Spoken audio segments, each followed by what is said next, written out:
sports fans, to another semester of Broncho Sports. I'm Mark Lowe. Starting off strong today, the Bronco hockey team had a busy break, going 9-1 while we were away for the holidays, and they just secured another set of wins. The Chos were on the road to Springfield, Missouri to take on the Missouri State Bears for the second series of the season. The Chos dominated in both matchups, securing 2 more wins with a dominant 4-0 win to end the series. With the win, the Broncos moved to 22-4 on the season. The Broncos will be back in action this Thursday when they welcome the 13-8 Utah Utes to town. This matchup is slated to start at 7:30 at the Arctic Edge Ice Arena right here in Edmond. Now over to the mat. The top-ranked Bronco wrestling team was back home yesterday for Alumni Day against Central Missouri, and they put on a show for the vets in attendance. The Broncos got a big lead early on from Dylan Brown, Dylan Lucas, and Gabe Johnston, which put them up 27-0. The Mules got on the board with a tech fall in the 165 weight class, as well as a pin in the 184 class. Then it was time for the heavy hitters. All-Americans Dalton Abney and Sean Streck decimated their opponents and had the Broncos cruise to their 19th straight win. They moved to 12-0 on the season and 3-0 in conference play. The number 1 seeded Broncos are back home next week for Senior Day against Drury at the Hamilton Fieldhouse. First match is set for 2 p.m. right here in Edmond.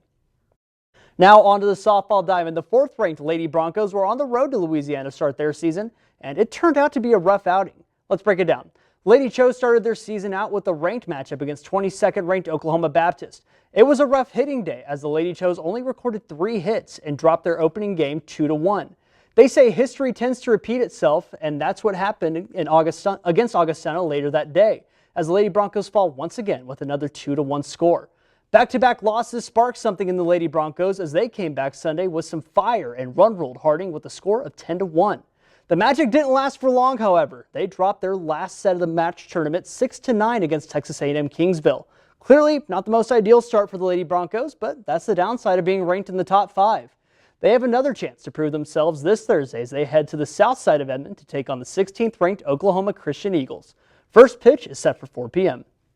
Now on to the other dugout. The baseball team had a different start to their season, and it has them rolling headed into their next matchups.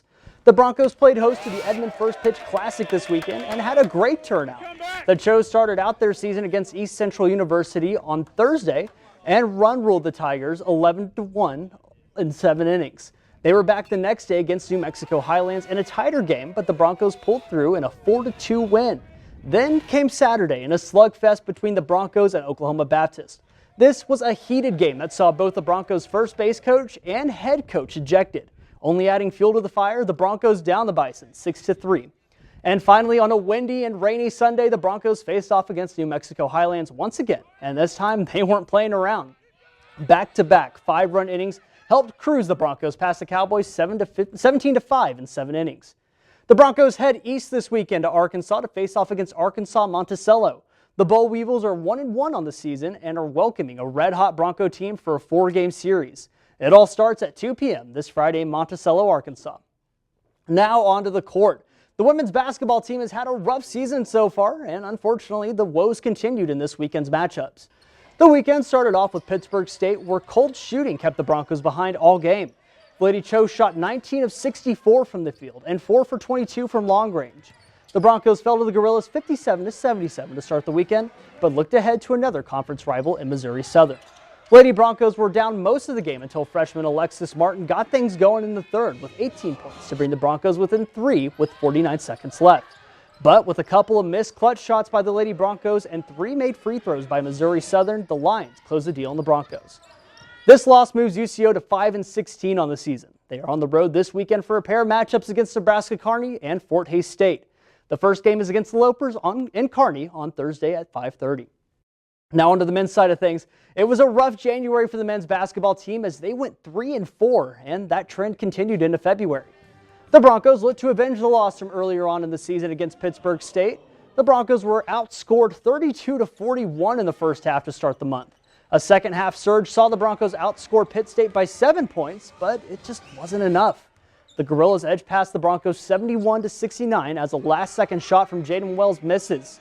Wells had an impressive 27 points in the matchup and was fired up for the next game against Missouri Southern. Wells led the first half of this affair in scoring 15 in the opening 20 minutes, and the Broncos led 30-27. Majok Majuk took over in the second half, scoring 16 of his 18 points in the final 20 minutes and carried the Broncos to a 65-61 win over conference rival Missouri Southern. The men's team is traveling with the women's team this weekend to a pair of conference games in Nebraska Kearney and Fort Hays State. Their first game of the road trip is set for this Thursday at 7:30 in Kearney. And finally today, the Thunder had an intense game last night against the Toronto Raptors that went into double overtime. The Raptors had the upper hand in the first half as they dropped 63 points against the Thunder's 47 headed into the half. The Thunder found their rhythm in the second half, answering everything that the Raptors threw at them. It was an all-around team effort and only the 5th time in NBA history that 5 players on one team scored 20 or more points in a game.